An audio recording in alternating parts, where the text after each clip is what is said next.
Hi everyone, welcome back to my YouTube channel, Doddymtbtech.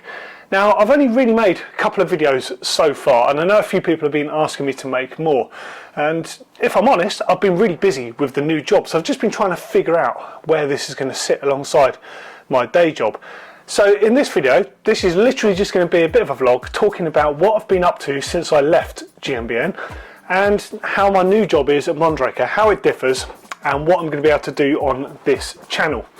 So I've been with Mondraker now since September last year, and it's been a wild ride actually so far. I haven't ridden my bike this much, or any bike this much, in years, and I'm absolutely loving it. I'm loving the freedom it gives me, and I really love the bikes. Now I'm obviously working for the brand, I'm representing the brand, but before I go on talking about it anymore, I really want to underline the fact that I truly love this bike brand. I've been following them for many years. Now, when I was working at Mountain Biking UK magazine, Rob Weaver went out to test the very first Foxy XR, so the first bike that had forward geometry.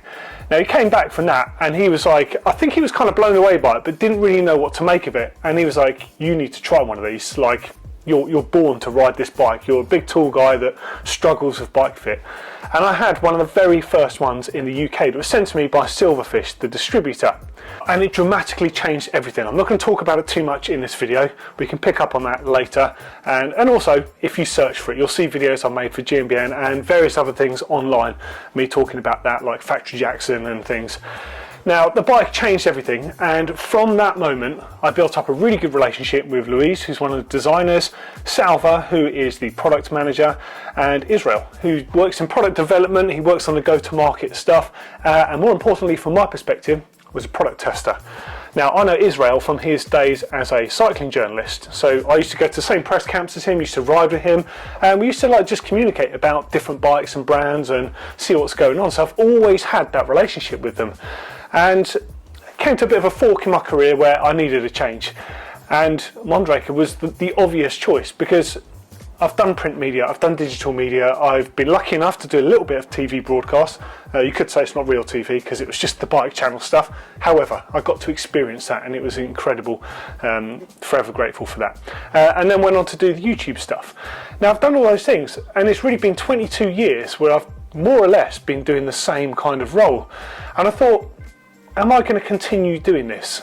Well, the thing is, I'm a storyteller. I love telling stories. I love informing people. I love sharing information. So that is always going to be there.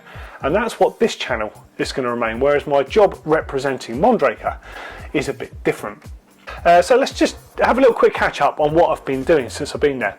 So my first week work, lucky for me, was actually in Morzine last year, where they had their dealer camp following the media presentation for their, I think it's for the F Podium this time. And on this dealer camp I got to meet bike dealers and distributors from all around the world, hang out with them, go riding with them, and just kind of learn what they thought about the business, what they needed to learn about the business. And I started to understand, right, okay, so on that trip I just got to go riding, and I spent probably 90% of that week riding the Neat. That bike I'd almost discounted to start with, thinking, oh, I'm 92 kilograms, I don't need a lightweight bike, I'll ride a regular bike or a full power. But a bike changed everything for me. So I now have that exact same bike. I brought it back with me because I loved it so much, and it's been my main bike over the last 6 months.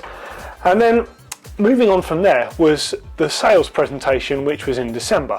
Now this was essentially where all the new models for the following year and the strategy for the year was presented to people that represent the brand globally. And this was held at their headquarters in Alicante in Spain. And I had to do my first presentation there. If I'm completely honest, I was terrified. So I'm used to talking to people, I'm used to talking to cameras, I'm used to being around lots of people. But there was something very different and very focused about this, standing in a quiet room, talking to, what, 100, 150 people, I can't really remember, a lot of people, and giving a presentation on my understanding of the brand, my background with the brand, how the brand is different to other brands, and where I believe the brand is going. Essentially, doing my role as communicator. Now, I was terrified. I put together, I think, a pretty good presentation and got that done, and then spent the next few days hanging out with all of these people working in sales from different countries, including the new American market. And it was actually amazing because a lot of people knew me, a lot of people knew the brand, but there was also a lot of people that didn't. So it's fantastic to be able to just like talk to these people about the brand and what they do and why it's so relevant right now. So that was an awesome experience. And then following that, I think it's in January, was the June launch. So we've just launched, as you probably will have seen, our latest super enduro EMTB called the June. Now, I actually travelled to Morocco via, so what was my journey? I went from Heathrow to Casablanca, Casablanca to Erechida, and then Erechida, then we drove into the desert. And it was a big old journey. Now, some of my colleagues from Spain had to drive all the way from Alicante, so it was a mammoth drive for them. Obviously, because they had to bring e-bikes and loads of equipment, as I now know what goes into these shoots to get all the assets needed for big product launches. This to me was just such a cool experience, because not only was I travelling somewhere very cool, very interesting, and with cool people and bikes and stuff, but I got to see what actually goes into the proper launch of a bike. So when you think about a bike and how it happens, there's so much that goes into this. So there's the original brainstorm in the first place about a bike that needs to be developed, or hey, we haven't got one of these, or I've always wanted us to make this bike, or however the conversation goes. You've got to start somewhere, and then a go-to-market is what happens. So they make a big plan. It's a very structured plan with the end result clearly in sight, with a date. And of course, these things have to be movable because different things happen in production, and as we found out during COVID, any number of thorns in the side can happen that can really halt things. So this big strategy has to be built, and part of that is the marketing strategy. So I work with the marketing team, and it's super interesting because even though I've been visible to all of this stuff over the years, every time I've written or presented about bikes, I've been the person that's got these assets, whether it's from RockShox or Shimano or Kona or whoever the brand is that I've been making the content about. I've been the end sort of communicator that then communicates it to you, the viewer, the consumer. And now to work on the other side of this, how this stuff is produced, was just amazing. In the background, hopefully you've been seeing some images from this shoot. So we shot in a few different places, Mazuga, Valley de Dades, and it was just incredible and such an experience. So I've been to, where have I been before? I've been to Essaouira, I've been to Marrakesh, I've been to some of the Atlas Mountains, but where we were felt far more remote. A lot of it was locations that used to be on the old Paris-Dakar route. Of course, it doesn't actually happen there anymore, even though it's still called the Dakar Rally, which I'll never understand. But it was amazing. All the petrol stations would have stickers from all the teams that have been through there. And even when we flew into Erechida Airport, there was a big KTM team there, I guess, to do recceing and testing ahead of the next events. But yeah, it was just brilliant. A brilliant week away. Making loads of content, video content about the bikes, lifestyle content, social media content, and all the assets that were given to all of the media to use on their launch content that hopefully you will have seen on various websites. That was just brilliant. And then following that, came back to the UK for a bit, and then I was off to Madrid. So another launch. This time for two things. We had the F Podium with the flight attendant on, so a limited edition bike with the absolute top spec, pretty much what the race team are using. And in fact, I'd forgotten, just before that, I got to ride with Andre Sink in our home trails in Alicante, which was just amazing. So I felt very nervous about that because I'm comfortable around named riders, but there's something about cross-country racers that I've always looked up to in a completely different way. They are supreme athletes, and I'm not to suggest that anyone else in mountain biking isn't, but there's something about them. To me, they're like the top. I've always loved cross-country racing, and I think it's probably my favourite racing to watch, cross-country and short course. Amazing. And no matter what anyone thinks of cross-country racers, you would be shocked how fast they actually are across the terrain. And what I mean by that is just their overall speed, up, over, along, the way they continue that speed, and just that sheer pace. I was staggered. I was riding a neat because I was filming. Okay, my excuse. I was filming, so I needed a bit of assistance. But actually, I spent most of the time over the assistance of it, and absolutely killed me keeping up with him. On the descents, I could stay with him, but I was shocked how fast he was. bear in mind I was riding a 150, 160mm bike with nice soft rubber tyres and stuff, so it was easy for me to just like, you know, crack on down the hill. But he's absolutely slaying it, running like tiny little tyres, rock hard, you know, cross-country race pressure, all this sort of stuff, and flying. So yeah, that was just a really cool experience. And then back to the Madrid thing, got to present a video about that, and then also work on more marketing shots for our new Dusty project. So you'll see some of these shots here. These were shot in Madrid.